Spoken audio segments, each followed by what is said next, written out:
कि IAS तो होता है, डबल ये कहाँ से आ गया ये, तो थोड़ा सा इसके बारे में। हाँ, तो मैं Indian audit and accounts service की ऑफिसर ट्रेनिंग हूँ कि सारी सर्विसेज के अपने अपने स्ट्रेंथ्स है, सारी सर्विसेज बहुत इंपॉर्टेंट है गवर्नमेंट के लिए। जब आप इंटरव्यू देने जाते हैं तो सबसे पहली चीज़ जो इंटरव्यू बोर्ड देखता है वो है आपका डैफ। आपसे मिलने से पहले भी वो आपका डैफ देखते हैं। Hello everyone, welcome to student. तो हमारे साथ हैं अंबिका रैना मैम, जिनका UPSC 2022 में 164 रैंक के साथ सिलेक्शन हुआ था।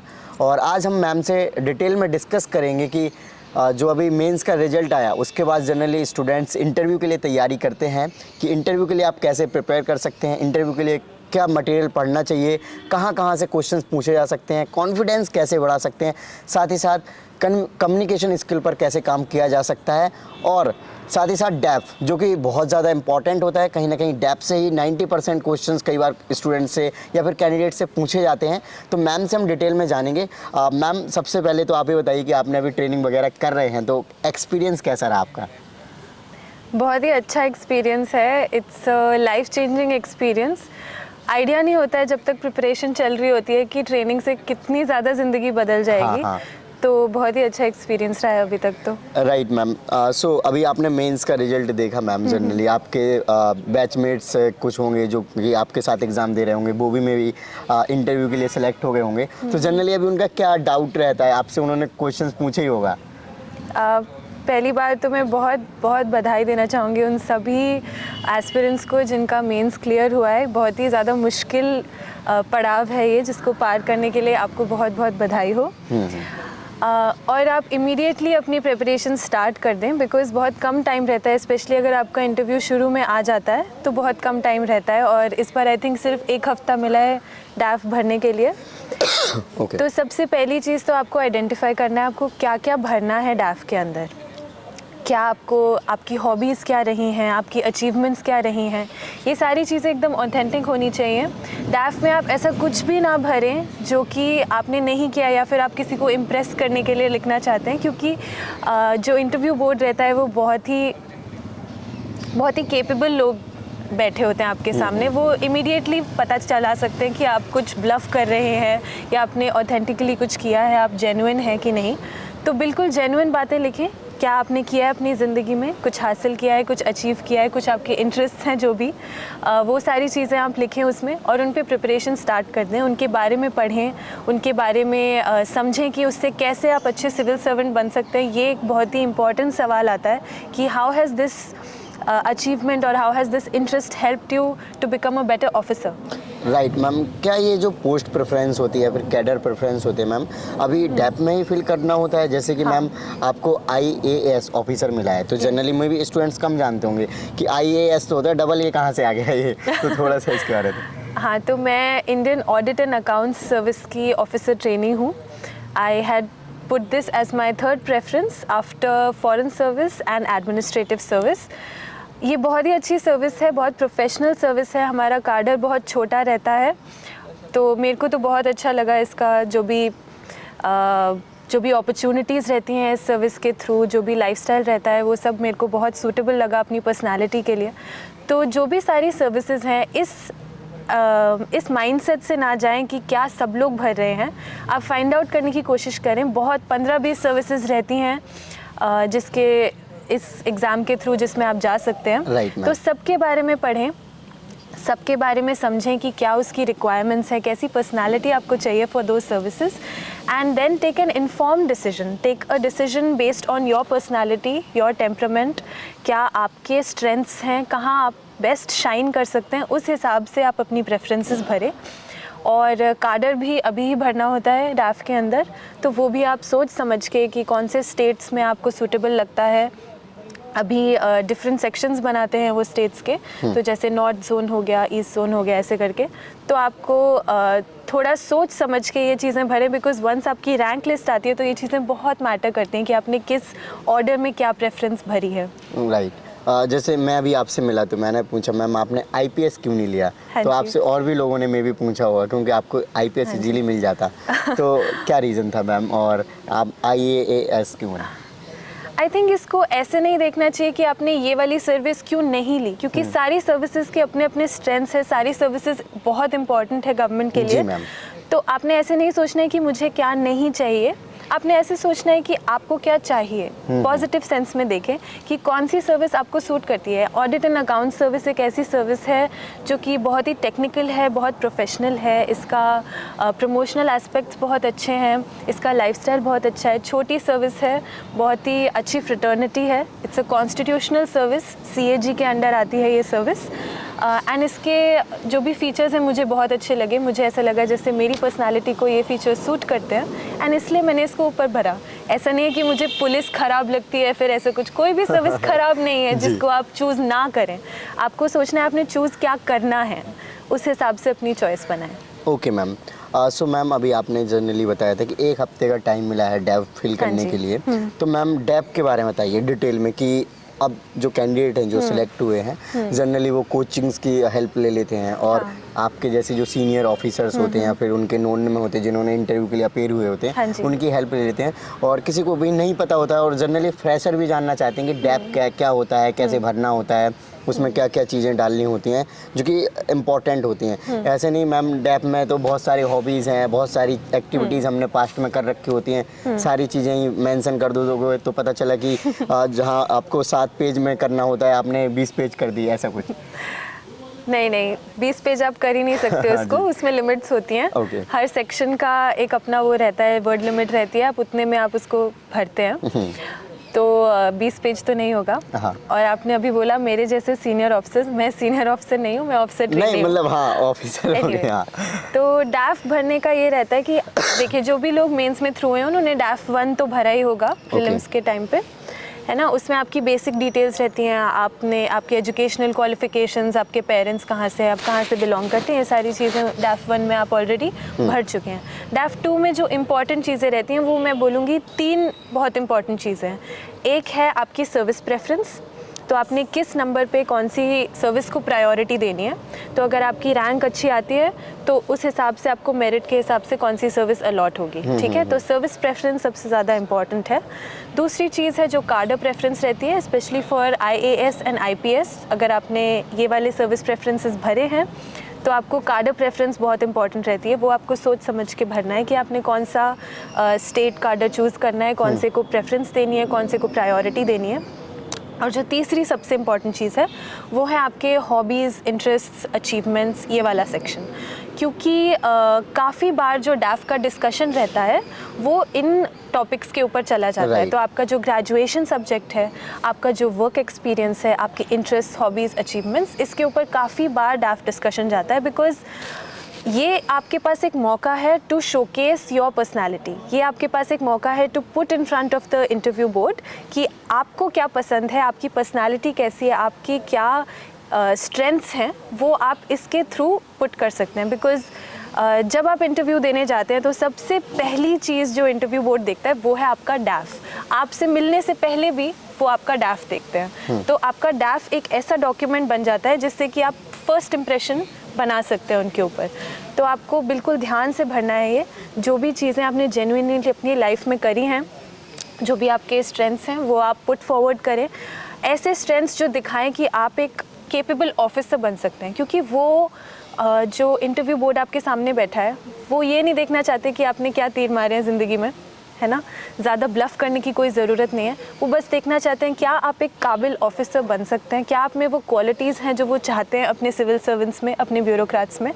तो आप उन क्वालिटीज़ को हाईलाइट करें और वैसे वाले चीज़ें पुट करें जिससे आपके बेस्ट फुट फॉरवर्ड आगे जाता है। राइट मैम, कई बार देखा जाता है कि कुछ लोग कहते हैं कि हम ये झूठ भर देते हैं, मतलब कुछ ऐसी चीज़ें गलत लिख देते हैं, या फिर कई बार मैम जैसे स्टूडेंट हैं तो उनकी कुछ स्पेशल हॉबीज़ होती नहीं है क्योंकि वो जनरली पढ़ने में रहते हैं। तो रीडिंग ही हो गई तो रीडिंग तो वो करके वैसे ही एग्जाम को तो उनको पता है कि आप पढ़ने वाले हो। तो मैम इस टाइम पे वो क्या डिसीजन लें हॉबीज़ को लेकर, या फिर कैसे उस सेक्शन को फिलअप करें या खाली रखें, क्या रहता है? हाँ, इस बारे में UPSC बहुत ही ओपन है। आपको कोई ज़रूरत, आई डोंट थिंक ऐसे कोई लोग होंगे जो झूठ लिखते होंगे, क्योंकि उससे आप ही का काम ज़्यादा बढ़ जाता है। आपको इतना ज़्यादा उसके बारे में पढ़ना पड़ेगा जो भी आप लिखेंगे डैफ में अंदर, कि फिर वो आपकी हॉबी हो तो बेटर है आपके लिए, क्योंकि आपको उसके बारे में पढ़ना अच्छा लगेगा।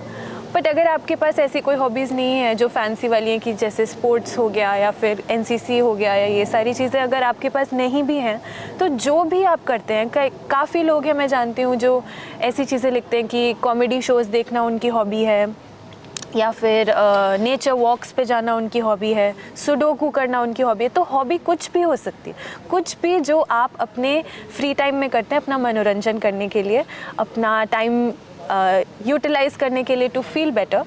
तो जो भी आप ऐसा करते हैं वो आप अपनी हॉबी एज अ हॉबी लिख सकते हैं। राइट अब हम इस पोर्शन पे आते हैं, इंटरव्यू कॉन्फिडेंस और कम्युनिकेशन को मैम कैसे इम्प्रूव करना चाहिए। जनरली मैम हिंदी मीडियम वालों स्टूडेंट्स के साथ ज़्यादा प्रॉब्लम होती है। जैसे मैं अपना एक्सपीरियंस बताऊँ तो मैं प्रिंसिपल ऑफिस में अगर जाता था तो एकदम मतलब पूरा जो बॉडी है वो गरम गरम सा फील करने लग जाता था और कपाई होने लग जाती थी। तो जनरली ऐसा कभी कभी किसी के साथ हो जाता, और जनरली जो क्वेश्चंस बोर्ड मेंबर ने पूछा है तो घबराहट इतना ज़्यादा हो जाता है कि कुछ और ही जवाब निकल जाता है या फिर कुछ अलग सा कोई मतलब आंसर चला जाता है। So first of all Hindi medium में भी देने का ऑप्शन होता है इंटरव्यू। ऐसा नहीं, अगर आप हिंदी मीडियम से पढ़ें और आपका हिंदी में आपकी वोकेबुलरी बेटर है, आपकी कम्युनिकेशन बेटर है, तो आप हिंदी में दे सकते हैं इंटरव्यू। ऐसा ऑप्शन होता है आपके पास। बट अगर आपने इंग्लिश चूज़ किया है तो आपको इंग्लिश में ही देना पड़ेगा। फिर आप हिंदी में नहीं बात कर सकते बीच में। दूसरी चीज़ जो कॉन्फिडेंस की बात आती है वो धीरे धीरे ही डेवलप होगा। जब मैंने अपना इंटरव्यू प्रिपरेशन स्टार्ट किया था पिछले साल, तो मैं बहुत डरी हुई रहती थी। मैं बिल्कुल भी कॉन्फिडेंट नहीं थी, मैं सहमी आवाज़ में बोलती थी और इतना ज़्यादा मैंने पढ़ा नहीं था, अपने बारे में इंट्रोस्पेक्ट नहीं किया था कि मैं कॉन्फिडेंटली अपने ओपिनियंस पुट फॉरवर्ड कर सकूं। तो धीरे धीरे प्रैक्टिस के साथ साथ मैं तो कहूँगी कि मैंने जितनी मेहनत मेंस पे करी थी उतनी ही मेहनत मैंने इंटरव्यू पे भी करी। तो जो भी आपने जैसे डैफ में एक एक वर्ड आप उठा लीजिए अपने नाम से लेके कि आपके नाम का मतलब क्या है, उसका सिग्निफिकेंस क्या है, तो आपका बर्थ डेट कौन सा है, कौन से साल में हुआ, उस साल में कोई इंपॉर्टेंट चीज़ें हुई हैं, तो आपके फादर क्या करते हैं, मदर क्या करती हैं, आप कौन सी स्टेट से बिलोंग करते हैं, उसके बारे में सारी इन्फॉर्मेशन, एक एक चीज़ के बारे में आप अच्छे से प्रिपेयर हो जाएं। ठीक है, मैंने नोट्स बनाए थे हर एक वर्ड लेकर अपने डैफ से बहुत सारे नोट्स बनाए थे कि उसके ऊपर क्या क्या क्वेश्चंस आ सकते हैं, पॉसिबल क्या क्वेश्चंस हैं, उनके आंसर्स मुझे किस हिसाब से देने हैं। रोज़ मैं मिरर के सामने बैठ के प्रैक्टिस करती थी कि मैं कैसे बात करूँगी। तो कॉन्फिडेंस एक ऐसी चीज़ है जो जेन्युइनली तभी आएगी जब आप प्रिपेयर्ड होंगे। आपके पास अगर सब्सटेंस नहीं है तो कॉन्फिडेंस लाना बहुत मुश्किल है। एक बार प्रिपरेशन हो जाती है, एक बार आपको पता है कि हाँ मुझे पता है मैं क्या हूँ और मैं क्या पुट फॉरवर्ड करना चाहती हूँ उनके सामने, तो उसके बाद कॉन्फिडेंस खुद ही थोड़ा थोड़ा करके आपका डेवलप होना शुरू हो जाएगा। तो सबसे पहली चीज़ तो हो गई प्रिपरेशन। दूसरी चीज़ है कि आप हौसला रखें, क्योंकि यूपीएससी बहुत ही मुश्किल एग्ज़ाम है, ये मुझे किसी को बताने की ज़रूरत नहीं है। और इस पड़ाव तक पहुंचना तो बहुत ही मुश्किल है कि आपका प्री निकल गया, आपका मेंस निकल गया, अभी आप यूपीएससी भवन जाके, ढोलपुर हाउस जाके इतने बड़े बड़े ब्यूरोक्रेट्स के सामने बैठ के अगर आप इंटरव्यू देने वाले हैं तो आप बहुत आगे तक पहुंच गए अपनी ज़िंदगी में। तो अपने ऊपर भरोसा बनाए रखें, ये बिलीव करें कि हाँ हमें वो कैपेबिलिटी है कि मैं जाके सामने बैठूं और अपनी बात कर पाऊँ। ये हौसला रखना बहुत इम्पॉर्टेंट है। अगर आप ये हौसला नहीं रख पाएंगे तो आप नर्वस हो जाएंगे, उनके सामने कुछ बोल नहीं पाएंगे। तो आपको अपने आप को ये बार बार बताना पड़ेगा कि नहीं, I deserve to be here, I am here because I worked hard and then the world is your oyster. हाँ राइट मैम।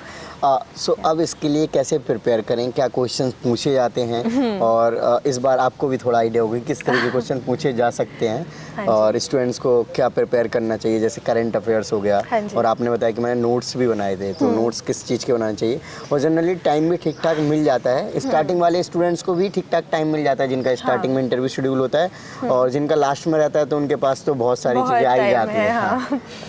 तो अगर आपका स्टार्टिंग में भी इंटरव्यू आता है तो आपके पास ऑलमोस्ट 2 महीने, आप 1.5 महीने मान के चल लीजिए, तो 1.5 महीने बहुत हैं, आपके पास इनफ टाइम है टू प्रिपेयर योरसेल्फ। अब क्वेश्चंस कैसे आते हैं, मैं कहूँगी 2-3 टाइप्स के क्वेश्चंस है। एक है जो प्योरली डैफ बेस्ड है, अगर आपका ग्रेजुएशन के बारे में, आपके वर्क एक्सपीरियंस के बारे में, आपकी हॉबीज़, इंटरेस्ट वगैरह, इन सब चीज़ों के बारे में, आपकी स्टेट के बारे में, आपके नाम के सिग्निफिकेंस, ये सारी चीज़ें जो भी मतलब डैफ में लिखा है ना आपने एक एक वर्ड, उसके बारे में कुछ भी क्वेश्चंस आपसे पूछ सकते हैं, क्योंकि वो ये मानते हैं कि अगर आपने कुछ लिखा है, इंटेंशन से लिखा है, तो उसके बारे में आपको जानना बहुत ज़रूरी है। तो फर्स्ट टाइप ऑफ क्वेश्चंस हो गया डैफ बेस्ड क्वेश्चंस। नोट्स मैंने डैफ बेस्ड क्वेश्चंस के ही बनाए थे। Okay. कि जैसे सर्विस प्रेफरेंस हो गया, तो आपने ये सर्विस क्यों प्रेफर करी है ओवर दिस सर्विस, आपने ये कार्डर क्यों प्रेफर किया, ऐसे भी क्वेश्चंस वो पूछ सकते हैं, कुछ भी पूछ सकते हैं। बेसिकली डैफ में आप जो भी लिख रहे हैं उसके बारे में आप एक्सपेक्ट करें कि वो क्वेश्चंस पूछ सकते हैं। जैसे मैम एक दो रील वायरल होती हैं या फिर जनरली पूछा जाता है कि आप आईएएस आईपीएस ऑफिसर क्यों बनना चाहते हो, हाँ जी। तो वो रटा रटा ऐसा आंसर नहीं सुनना है, इस तरीके से हाँ। कहा जाता है और कुछ यूनिक बताओ।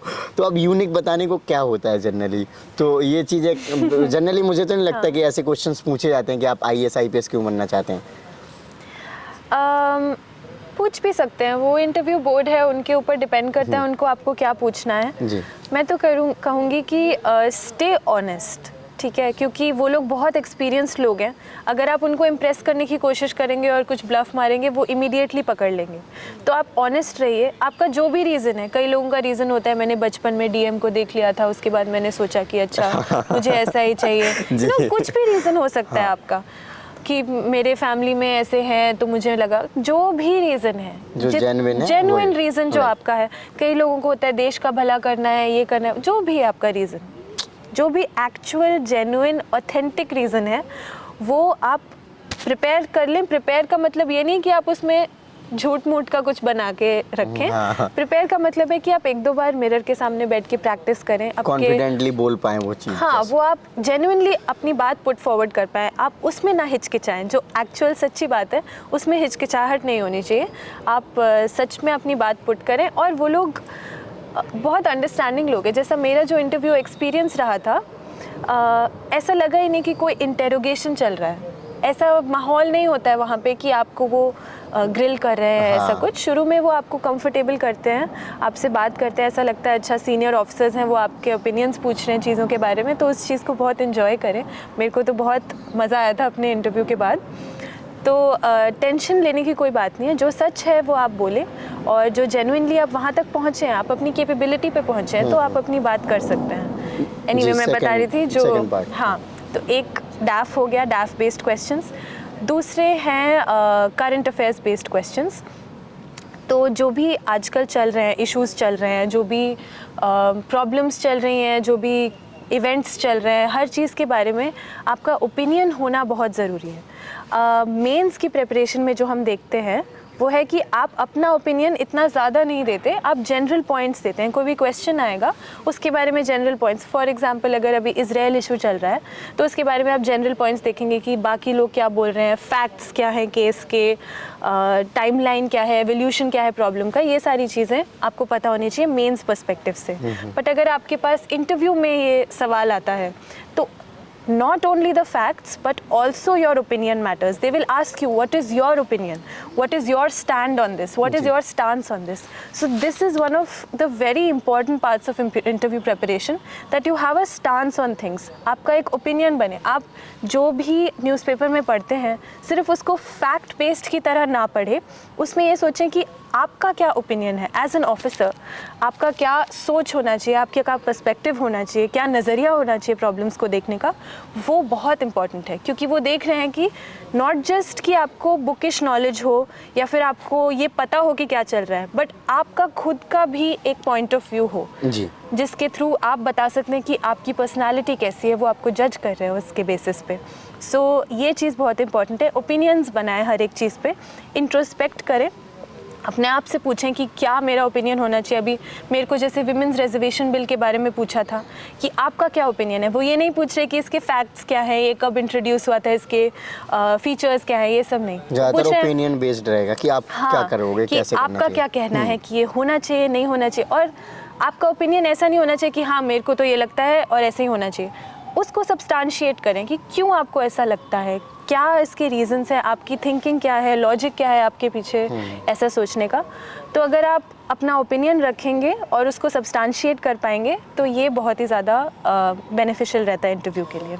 ओके मैम, जैसे कि स्टैटिक्स हो जाते हैं सब्जेक्ट्स और ऑप्शनल भी, तो जनरली इससे भी कई बार क्वेश्चंस पूछे जाते हैं। वो कुछ भी पूछ सकते हैं आपसे, वो अज्यूम करके आए हैं कि अज्यूम क्या ये तो सच है, आप मेंस पास करके आए हैं तो ये अजम्पशन रहता है कि आपको जीएस और ऑप्शनल का नॉलेज है, तो डेफिनेटली वो आप रिवाइज़ करिए, क्योंकि वो कुछ भी पूछ सकते हैं। कभी ऐसे नॉर्मल सा सवाल भी पूछ सकते हैं कि अच्छा आपने लक्ष्मीकांत पढ़ी हुई है तो आप बताइए सीएजी का रोल क्या है, आर्टिकल 148 क्या कहता है, कुछ भी पूछ सकते हैं वो। Right ma'am. हाँ। और मैम लास्ट में जो क्वेश्चन है, मॉक इंटरव्यूज़ होते हैं डिफरेंट कोचिंग्स में, और जनरली वहाँ पे भी सीनियर आईएएस ऑफिसर्स भी अवेलेबल होते हैं ज़्यादातर कोचिंगों में। तो मॉक इंटरव्यूज़ की कितनी हेल्प होती है, और आपने अपने टाइम पे कितने मॉक इंटरव्यूज़ दिए, और उनसे किस तरीके से चीज़ों को सीखना चाहिए कि रियल इंटरव्यू इस तरीके से होने वाले हैं फिर डिफरेंट होना? ओके, देखो ऑनेस्टली मैंने बहुत कम मॉक्स दिए थे, 2-3 ही मॉक्स लगाए थे मैंने, and it was more to experience कि कैसे जाना है। मैंने पूरा साड़ी वाड़ी पहन के प्रॉपरली गई थी मैं, कैसे ग्रीट करना है, कैसे बैठना है, कैसे उनसे इंटरेक्ट करना है। ये चीज़ आपको डेफिनेटली बहुत सीखने को मिलती है मॉक इंटरव्यूज़ से, ठीक है। कैसे आपका रवैया रहना चाहिए, कैसे आपका बिहेवियर रहना चाहिए, कैसे आप उनको एड्रेस करेंगे वगैरह, ये सारी चीज़ें आप मॉक से बहुत अच्छे से सीख सकते हैं। तो डेफिनेटली थोड़े बहुत मॉक्स आपको लगाने चाहिए ताकि आपको एक फ़ील आ जाए कि कैसे होता है, और आप पहली बार नहीं जाके बैठ रहे हैं किसी के सामने, है ना जी। तो 1-2 मॉक्स तो लगाने चाहिए। बाकी कई लोगों के क्वेश्चंस रिपीट भी होते हैं, वो लोग सिमिलर क्वेश्चंस पूछते हैं क्योंकि उनके पास भी वही एक्सपीरियंस है जो मॉक्स ले रहे हैं। डैफ आपका सामने होता है तो वो आपको सजेस्ट कर सकते हैं कि आप इसके बारे में प्रिपेयर करिए, इसके बारे में प्रिपेयर करिए, तो ये हेल्प डेफिनेटली होती है। But at the same time I would से मॉक्स एक्चुअल इंटरव्यू नहीं है। जो आपको वो लोग बोलते हैं उसको एक पिंच ऑफ सॉल्ट के साथ लें। मेरे को काफ़ी कुछ बोला था कि मैं स्माइल बहुत करती हूँ बात करते हुए, या फिर मैं जेस्टिकुलेट बहुत करती हूँ, तो ऐसे मत करें, ऐसे मत करें। सारी चीज़ें सुनने की ज़रूरत नहीं है। आप सुनिए सबकी बात, बट आपको सब कुछ से अफेक्ट होने की ज़रूरत नहीं है। आप अपनी पर्सनालिटी मेंटेन करें, आपको जो सही लगता है at the end of the day आपको वही करना चाहिए जो आपको सही लगता है। एडवाइस ले लें सबकी, और बहुत ज़्यादा मॉक्स ना लगाएं, और अपने इंटरव्यू के बहुत पास मॉक्स ना लगाएं, क्योंकि अगर वो अच्छा नहीं गया तो आपका कॉन्फिडेंस कम हो जाएगा। जी। तो just for the experience I would say you should have a few mocks and take their advice, but don't have to take it to heart. Okay, so last में जनरली स्टूडेंट जान रहे होंगे आपके interview marks कितने आए थे, तो ma'am last में बताइए। मेरे इंटरव्यू मार्क्स 193 थे। ओके, जो कि आई थिंक बेस्ट मार्क्स माने जा सकते हैं। बेस्ट तो नहीं, but they are good marks. Okay, so ma'am any कोई आपका सजेशन या मैसेज हो जो स्टूडेंट को देना चाहें आप? जो लोग इंटरव्यू दे रहे हैं उनको ऑल द बेस्ट। बहुत ही अच्छा एक्सपीरियंस होता है ये ढोलपुर हाउस जाना। मेरी फैमिली आई थी मेरे साथ उस दिन, तो आप भी अपने कुछ लव्ड वंस को लेके जाएं, फ्रेंड्स फैमिली वगैरह, वो आपको हौसला अफजाई करते हैं इंटरव्यू से पहले। आपको ढोलपुर हाउस के अंदर लेके जाते हैं, पहली बार आप एक्सपीरियंस करते हैं, आपको रियलाइज़ होता है कि आप कितनी बड़ी चीज़ के लिए प्रिपेयर कर रहे हैं इतने टाइम से। हाँ। तो पूरा मज़ा लें इस चीज़ का, हर एक मोमेंट को एंजॉय करें, and all the best. Okay, so thank you so much ma'am for your lovely message. Welcome. So friends, आपने देखा कि मैम ने डिटेल में एक्सपीरियंस को शेयर किया। सो आई होप आपको वीडियो से कुछ समझ आया हो कि कैसे डैफ और इंटरव्यू और उस टाइप के क्वेश्चंस पूछे जाते हैं। सो आई होप आपको वीडियो अच्छी लगी हो तो लाइक करें, चैनल को सब्सक्राइब नहीं किया चैनल को सब्सक्राइब कर लीजिए। जय हिंद।